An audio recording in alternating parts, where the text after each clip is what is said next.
नमस्कार मित्रांनो, आपल्या YouTube चॅनलवरती तुम्हा सर्वांचं पुन्हा एकदा स्वागत। राज्यातल्या महत्त्वपूर्ण जिल्ह्यांच्या पालकमंत्री पदावर महायुती सरकारमध्ये रस्सीखेच सुरू आहे। गडचिरोलीच्या पालकमंत्री पदावर राहण्याची इच्छा मुख्यमंत्री देवेंद्र फडणवीस यांनी व्यक्त केल्याने गडचिरोलीच्या पालकमंत्री पदाचा मुद्दा परत एकदा चर्चेत आला आहे। गडचिरोली हा राज्यातला मागास व माओवाद प्रभावी जिल्हा असला तरी गेल्या काही वर्षात पालकमंत्री पदाच्या दृष्टीने या जिल्ह्याला वेगळंच महत्त्व प्राप्त झालं आहे। सर्वात आधी राज्याचे उपमुख्यमंत्री आणि गृहमंत्री असलेले आर पाटील यांनी गडचिरोली जिल्ह्याचा पालकत्व स्वीकारलं होतं। त्यानंतर राज्याचे नगरविकास मंत्री असताना एकनाथ शिंदे गडचिरोलीचे पालकमंत्री झाले होते। एकनाथ शिंदे राज्याचे मुख्यमंत्री झाल्यानंतर उपमुख्यमंत्री असताना देवेंद्र फडणवीस यांनी गडचिरोलीचा पालकत्व स्वीकारला होता।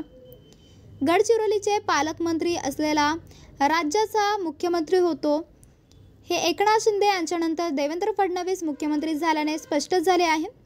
मुख्यमंत्री देवेंद्र फडणवीस गडचिरोलीचे पालकमंत्री झाल्यास गडचिरोली जिल्ह्याच्या विकासाला कलाटणी मिळू शकते अशी आता चर्चा सुरू झाली आहे। तसेच एखाद्या जिल्ह्याचे पालकमंत्री पद स्वीकारणारे देवेंद्र फडणवीस हे राज्याचे पहिले मुख्यमंत्री असणार आहेत। अद्याप कोणत्या जिल्ह्याचे पालकत्व कोण स्वीकारणार याबाबत कोणताही निर्णय झालेला नाही, परंतु 2 दिवसात याबाबत अधिकृत घोषणा होणार आहे। मंत्री चंद्रशेखर बावनकुळे म्हणाले, 2 दिवसात अजित पवार आणि एकनाथ शिंदे यांच्याशी बसून चर्चा करणार, त्यानंतर मुख्यमंत्री निर्णय घोषित करतील। गडचिरोली जिल्ह्याचे मुख्यमंत्री जर पालकत्व घेत असतील तर त्या जिल्ह्याला मोठा न्याय मिळेल। गडचिरोलीची मागणी आहे पालकमंत्री म्हणून मुख्यमंत्री यांनी जबाबदारी घ्यावी। गडचिरोलीचे सर्व लोक पालकत्व हे देवेंद्र फडणवीस यांनी घेतलं पाहिजे अशी मागणी करत आहेत।